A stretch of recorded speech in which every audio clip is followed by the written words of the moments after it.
बाहेरून एकदम क्रिस्पी आणि आतून एकदम स्पॉन्जी असा मेदूवडा कसा बनवायचा ते आज आपण पाहणार आहोत। इथे मी अर्धा किलो उडदाची डाळ स्वच्छ धुवून घेणार आहे।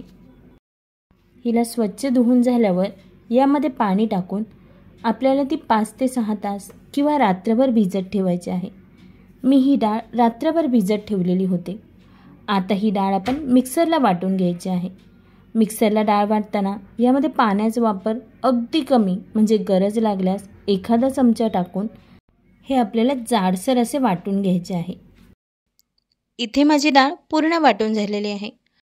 आता आपल्याला हे पीठ हातानेच खूप छान असे फेटून घ्यायचे आहे। यामुळे आपले पीठ हलके होते।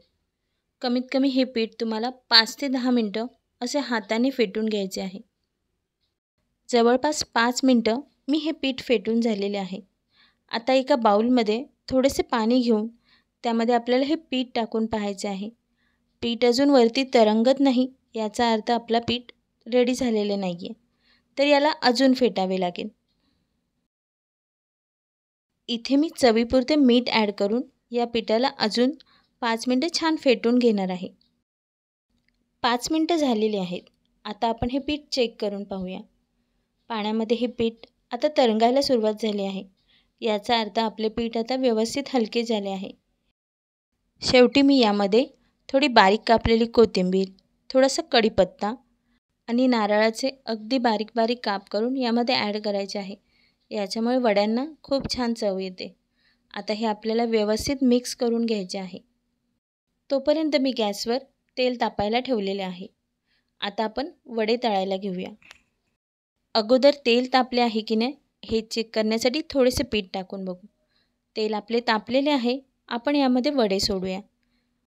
वडे हाताने सोडायचे किंवा तुम्हाला नाही जमल्यास असं चमच्याच्या साहाय्यानेही तुम्ही वडे सोडू शकता। आता हे वडे आपल्याला मीडियम फ्लेमवर छान भाजून घ्यायचे आहेत।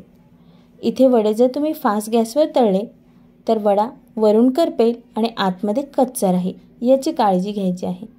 आपले वडे इथे व्यवस्थित फ्राय झालेले आहेत। आपण याला आता काढून घेऊया। हे मेंदू वडे तुम्ही सांबर, नारळाची चटणी याबरोबर सर्व करू शकता। तर अशाच नवनवीन आणि टेस्टी रेसिपींसाठी रोहिणी स्पेशल रेसिपीला नक्की सबस्क्राईब करा, लाईक करा, शेअर करा आणि कमेंट करून आपल्या प्रतिक्रिया कळवा। आणि हो, आपल्या बिझी शेड्यूलमधून वेळ काढून माझा हा व्हिडिओ पाहिल्याबद्दल थँक्यू।